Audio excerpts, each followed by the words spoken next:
don't know what that is. I have no idea. You don't know. Jimmy Fallon doesn't know. David Letterman doesn't know. You don't know. All the comics and show business don't know what this is. Yeah. What is it? Come on, Jimmy. Seriously. The time is up. People are into this kind of stuff. It is the secret symbol of the Illuminati, and we're a part of it. I want everybody to be in on the joke, man. You know what I mean? Like, for years now, talk show hosts, people on television, people in sitcoms have been hired by the government to throw you off the track, to distract you, to make you laugh and stuff like that, make you happy and docile, so you don't know what's really going on. هی سلام رفقا و خوش اومدین به ویدیو جذاب. من لورد نایتم و امروز بریم با موضوع ویدیو اون یعنی ایلومیناتی. بریم سراغ ویدیو. لیتس گو.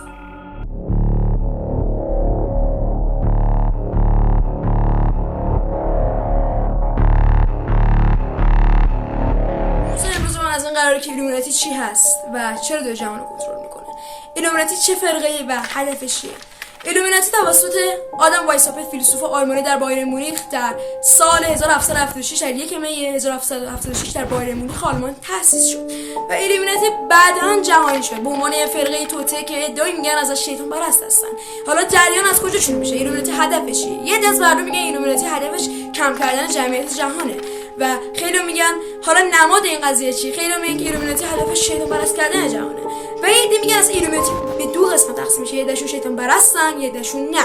حالا ایلومیناتی شاید بگن فراماسون، ولی ایلومیناتی فراماسون نیست. ایلومیناتی به دو قسمت تقسیم میشه، یکیش یه عده میگن شیطان پرستن، یه عده میگن نیستن. حالا جریان از ایلومیناتی چیه؟ ایلومیناتی یه عده میگن که نماد اصلیشون چیه؟ نماد ادیان میگن وقتی ایلومیناتی شیطان پرسته. اگه بخوایم بخش شیطان پرستی رو در نظر بگیریم، از نظر ادیان اگه دقت کردیمش ایلومیناتی مثلث تک‌چشم نمادش و از نظر ادیان یعنی همون یهودیت و اسلام و مسیحیت میگن ایلومیناتی در واقع قضیهش اینه که وقتی که حضرت ابراهیم علیه السلام توسط خداوند دستور مییابه که بخواد حضرت اسماعیل یعنی پسرش رو سرش رو ببره و خداوند بهش دستور میده، شیطان میاد حضرت اسماعیل رو وسوسه کنه و بگه بابات میخواد سرت ببره. برای همین هم حضرت ابراهیم با 7 سنگ میاد میزنه به شیطان و آخریش میخوره به چشم چپ شیطان و چشم چپش کور میشه.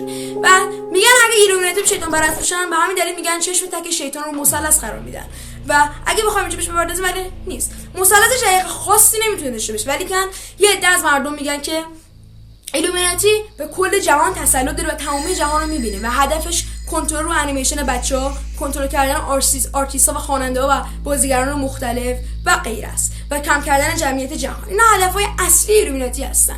ایلومیناتی نماد اصلیش یه چشم مثلثه که به زبان لاتین آلمانی میگن این در واقع چشم جهان بینه که نماد اصلی ایلومیناتی، یعنی میگن ما تو کل جهان رو یعنی زیر دستمون داریم، یعنی میبینیم هیچ کسی چیکار میکنه، حتی ایران خودمون، حتی کشورهای عقب مونده مثل افغانستان و جای دیگه.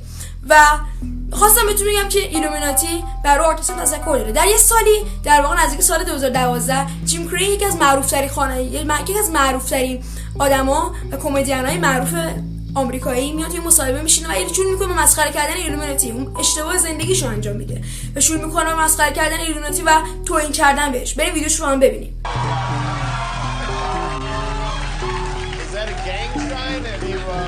خیلی خوب، ویدیو رو تماشا کردین و دقیقاً 2 هفته بعد همسرش یا دوست دخترش کشته میشه و خیلی هم میگن حالا ممکن نامرتبط باشه یا میگن مرتبط با ایلومیناتیه. خیلی همه اتفاق براشون افتاده. نزدیک چند سال بعد فیلم منتشر میشه که بهتره با خانواده تماشا نکنیش، مثلا 18 ساله. این فیلم در واقع تمامی رازهای ایلومیناتی فاش میکنه که کارگردانش تقریباً 2 هفته بعد کشته میشه و میمیره و این میتونه خیلی ترسناک باشه بچه‌ها و بگه که ایلومیناتی در تمامی جهان کنترل داره برای بچه. و خواستم بهتون بگم که ایلومیناتی ایده میگن شیطان پرست، ایده میگن نه.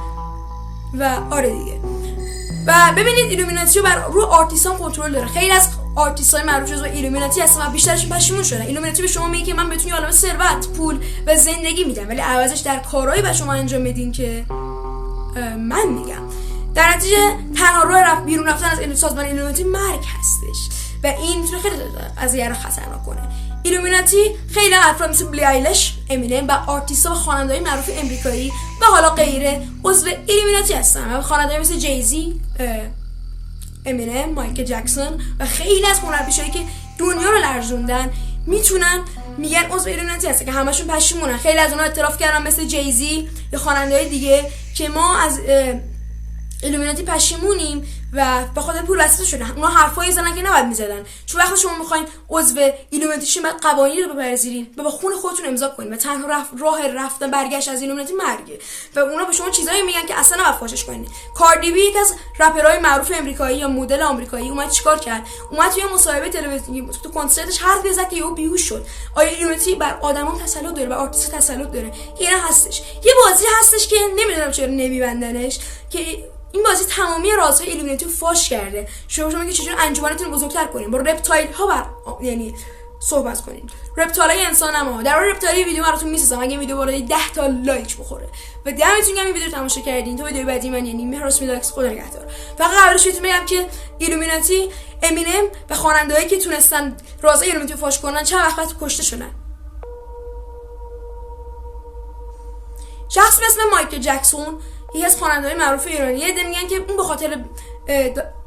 به خاطر دارو پروپوفول نمرده، دارویی که برای جراحی استفاده می‌شده نمرده و اون علت مرگش ایلومیناتی بوده. حالا اینا تئوریه، ما کاری نداریم. و خواستم بهتون بگم که امینم تنها کسی که نتونسته توسط ایلومیناتی فرار کنه و کشته نشده. امینم یه آلبومی داد به اسم ریکاوری که تمامی توهین و عقده از ایلومیناتی داشت و پشیمون بود از ایلومیناتی، تو اون آهنگ گفت. و اگر می‌خوایم بیشتر از ایلومیناتی براتون ویدیو درست کنم، لایک‌ها رو بالا با 10 تا برسونید. و دمتون گرم که ویدیو تماشا کردیم و تا ویدیو بعدی من یعنی مهراس میداکس، یا بهتر بگم اسمم تغییر کرد، خدا نگهدار.